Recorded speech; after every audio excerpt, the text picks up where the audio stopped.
I haven't really been paying attention to MrBeast's fall from grace because a lot of it isn't really that surprising to me. His videos are rigged, he mistreats his staff, he scams his audience, which comprises of like 99% impressionable children. You mean to tell me the king of commodifying nice behavior isn't actually a nice person? Who would have fucking guessed? You know that meme that goes something like, you finally have a valid reason to dislike that content creator you always found annoying? That was always me with MrBeast. Well, also EDP. I never liked his content either, even before he was outed as a child predator. But anyways, the biggest problem I've always had with MrBeast is the philanthropy videos. They're poverty porn first and foremost. Take someone who is in a lesser fortunate position, use them as a means to get as many people interested in watching the video as possible, tug on the audience's heartstrings, so viewers will be more likely to share the video with other people. And above all else, solidify MrBeast's image as a wholesome, nice guy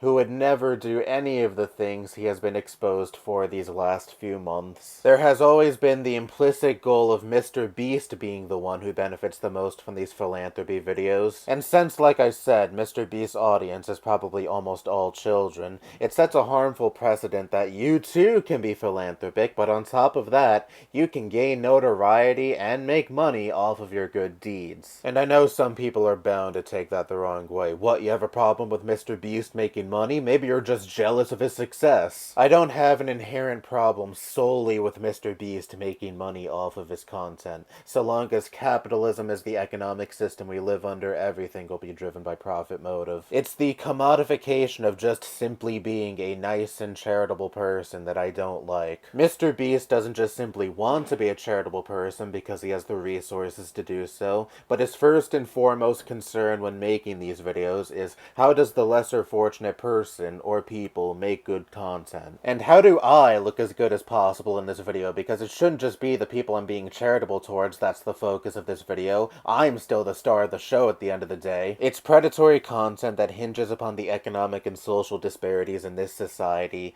that ultimately the face of the channel, who is already a multi-millionaire, benefits the most from. And I think it proves my point that for the longest time, whenever you'd point out these issues with this content, or point out how frankly dystopic it is that, for example, blind people have to rely on the good graces of a philanthropic YouTuber to receive treatment for their lack of vision instead of their health care, you would get several MrBeast fans angry at you, probably also hurling slurs at you, saying essentially that MrBeast is supposedly this great guy who has a great heart, you're jealous of his success. And that's the veneer he's held up for a long time, the good-hearted charitable YouTuber, until several of his former staff members came forward and said no, he's not like that at all. And that's the number one issue I have with this content. Yes, I'm charitable, but because I have something to gain from it. Notoriety, money, and it's beneficial to my image. But also, his content, and I've said this before, is the embodiment of everything I hate about modern YouTube. Corporatized content meant to appease advertisers and corporations whose goal first and foremost is not to be a legitimately entertaining video. Everyone in the video has to be so loud and boisterous, the video has to be dispersed with these obnoxious sound and video effects because the little kids who primarily watch these videos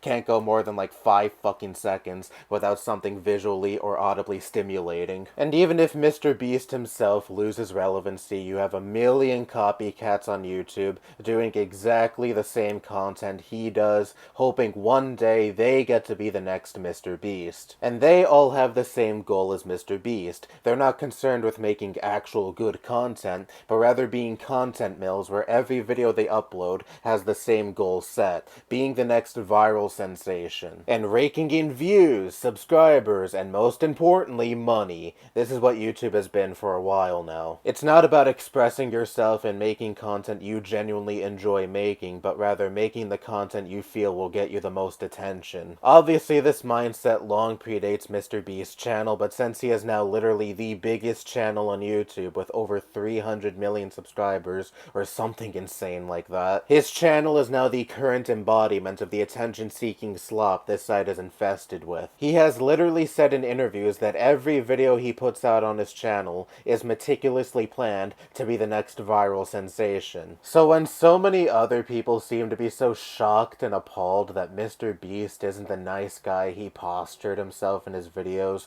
for a long time at this point, I'm just like, you really didn't see the signs before? His content is always reeked of narcissism. Again, it's either using people in lesser fortunate positions as a backdrop for more views, engagement his way, and to make himself look like the greatest and most charitable person on earth. Or watch me make people do these wacky challenges for money. Isn't what I'm making them do in this video so crazy? Give me attention. So I'm not surprised that the tides are turning on him. It's been a long time coming, but unfortunately I think MrBeast's channel, at least at this current point in time, is too big to fail. He gets like, what, 200 million views per video, and most of those views are probably from children who know nothing about any drama he's currently in, or anything regarding his former staff, and probably wouldn't even fucking understand any of this if you told them about it. And that's the unfortunate thing. So long as he has impressionable children watching his videos, he can continue making the slop content he has always made, and continue to prey upon said impressionable children in the form of continuing to milk more money out of them, or rather, continuing to milk more money out of their parents' credit card. Yeah, like the average MrBeast fan actually buys things on their own. What will ultimately be the death of his channel are the little kids who currently watch him growing out of his content, and the next rotation of iPad kids watching the next big content creator that is not MrBeast. Anyway, that's all I have to say. Bye-bye.